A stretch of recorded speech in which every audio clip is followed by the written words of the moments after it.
Hi, this is Ollie. Welcome to Possibility Space. Today I'm going to read you, "You have no right to know why you're proud of the troops." Keir Starmer gave an odd speech this week. Visiting British troops at the Royal Air Force Base in Akrotiri, Cyprus, he said, "Thank you on behalf of so many citizens in the UK who would love to be able to stand here and see you and say thank you. Thank you on behalf of the whole country." But he also noted that quite a bit of what goes on here can't necessarily be talked about.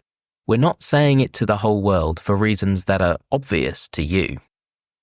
The elephant in the room that Starmer is avoiding is that the base is staging UK missions over Gaza and sending arms to Israel.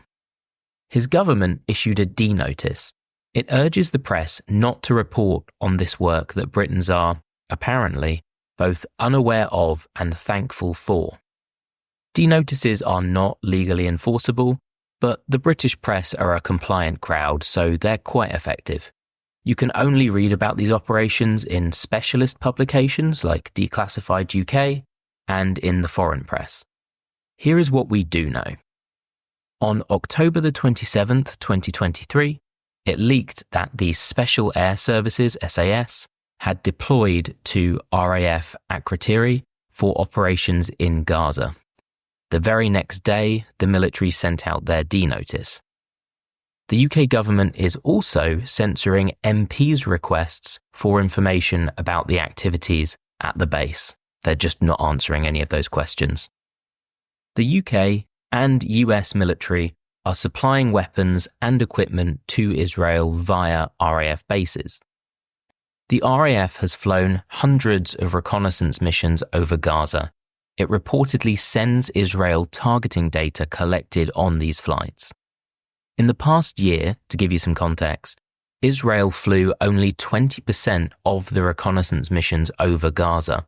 The UK flew a whopping 47% on their behalf. Casualty estimates in Israel's, quote, war in Gaza vary from 44,805, which is about 2% of the population of Gaza, to 186,000, about 7.9%. Many non-governmental organizations and countries have called Israel's actions a genocide.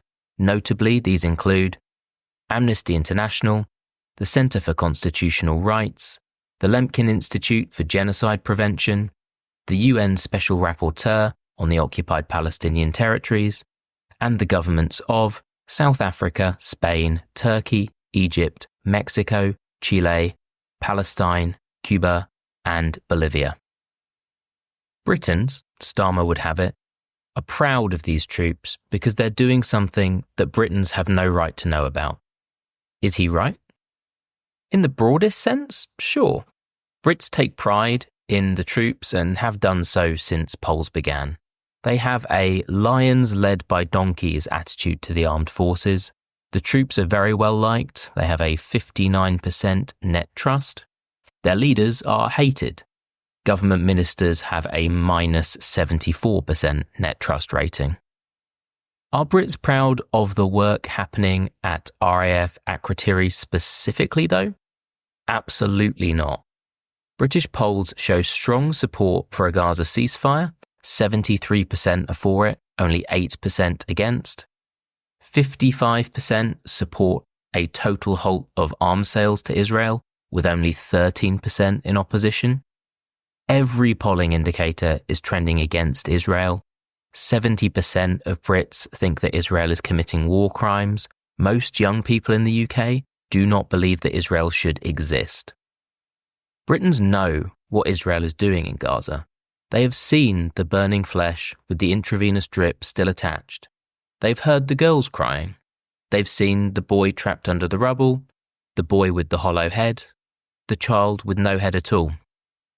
They've seen the children in pieces in plastic bags, carried by their parents. They've seen how the blood pools at the bottom.